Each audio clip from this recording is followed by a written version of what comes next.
Diyos maray na aga sa inyong gabos mga katiwala. Welcome po digdi sa tuyang programa na Diyos bago an gabos. Ini po si Father Kevin po na share.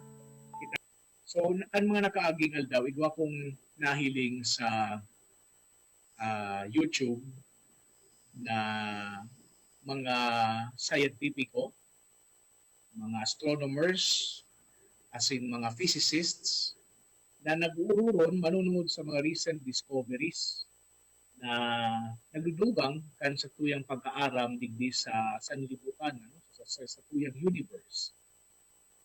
Duman sa pirang minuto na paghiling ko kan video, may sarong commentator duman ang nagsabi manunungod sa futuro kan sa tuyang mga knowledge. Sabi niya, di ngaya mga haloy, maaraman tana kung ano ang nasa isip kan Diyos. Di mahahaloy, maaraman ka na ngaya kung ano ang nasa isip kan mahal na Diyos. Ang sarong makusugo na teleskopyo, so Hubble telescope, pag nag-picture ngaya, for example, nin pagkabanggit o baga numang katiwala, sa sarong frame na iyan, yaon dyan ang ginatos na mga galaxies. As in, sa lambang galaxy na iyan, pwedeng yaon ang sarong o sanggatos na bilyones na mga bituon araw kan sa tuyang aldaw, kan sa tuyang saldang.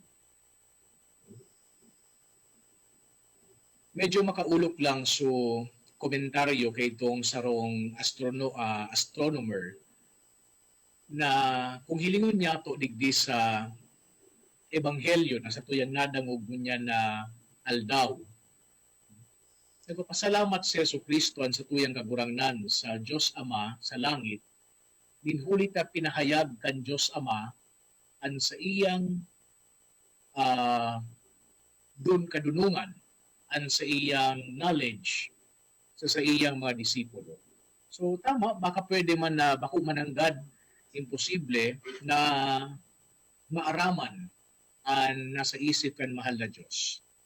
Siguro sa tabang kan grasya kan mahal na Diyos, maaraman ta talaga ang sa iyang plano, at least partially, asin man makahiras sa kaaraman niyaman sa iyang knowledge.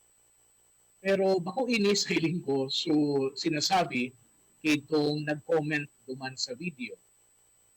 Bako ini so sa iyang idea kan nagtaram siya duman sa interview. Kung hilingon pa nun niya to, mga katiwala, ining pangagion ni Jesucristo, enot pinagpapagirumdum niya sa tuya na ang mahal na Diyos, parehas na Ama, asin man kagurangnan kan kinakban. Asin siya man ang kagurangnan kan gabos na linalang. He is the creator and author of all that exists. Siya ang primerong origin kan gabos na bagay. Siya ang otoridad kan linalang. But at the same time, ining Diyos na ini, siya ang Diyos na marahay. He is goodness itself. As in man, pinagarangan niya kita na sa iyang mga aki.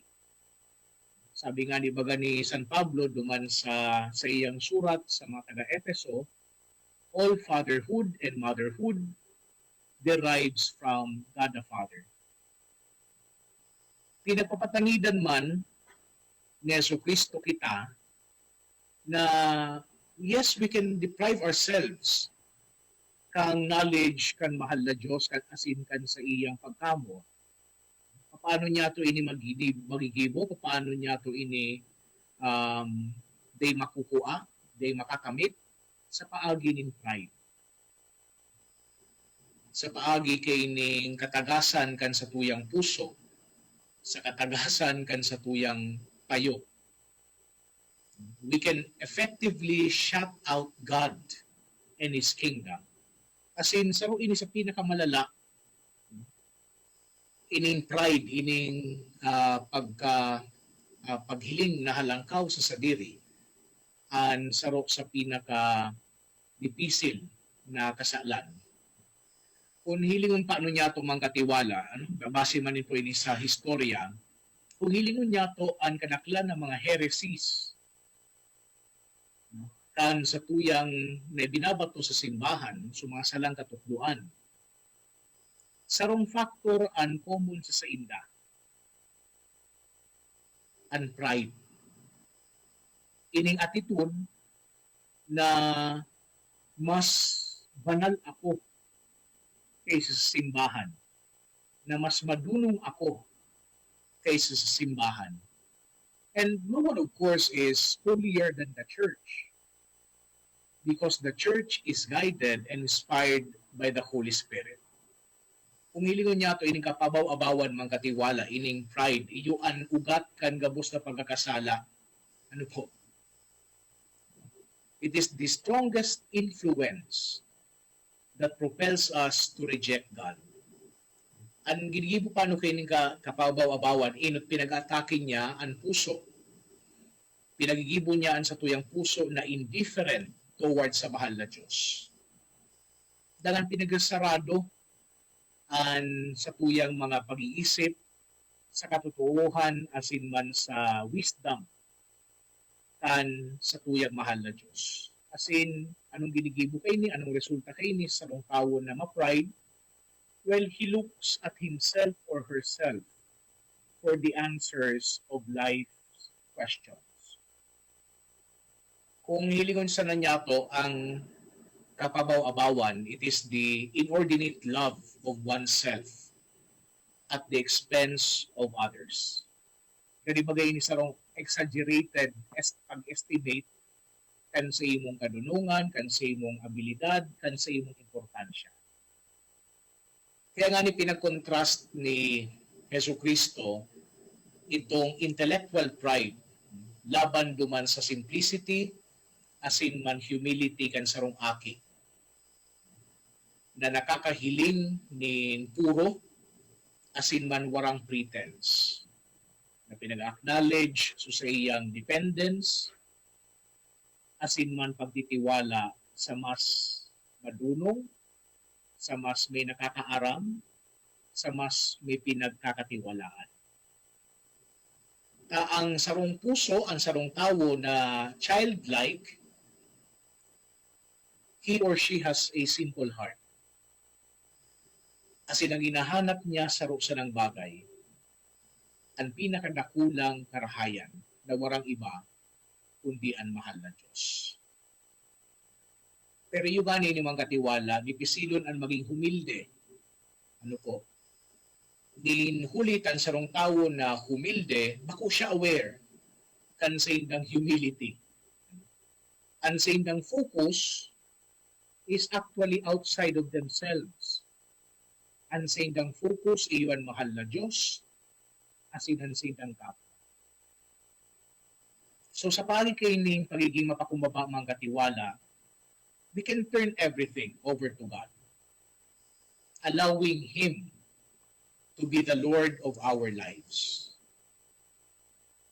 So magayon na haputon niya to an sa tuyang sadiri, ngunya na hindi sa tuyang programa, do we really submit to God's Word with simple trust and humility? Ninhuli ta sa paagi kay ning parigi mapakumbaba, makukuha niya to ang benefits, ano po, kan sarap sa mga benefits, kan mga katotohanan kan sa tuyang Kristiyanong pagtubot. Anong katotohanan niyan? Na mamidbidan niya to ang buhay na Diyos. And I think that is the essence kan sa tuyang reliyon, kining Kristyanismo.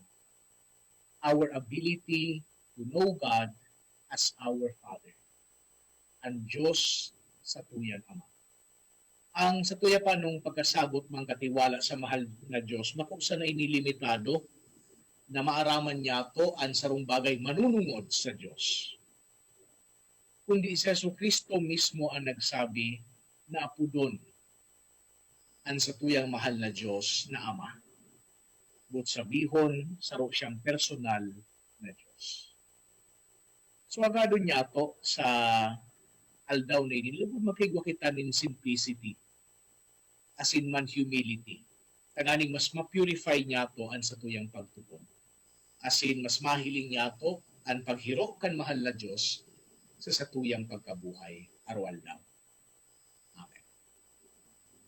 Maunto kita rin kadikit na panahon para sa satuya ng mga pansadiring pangangailangan.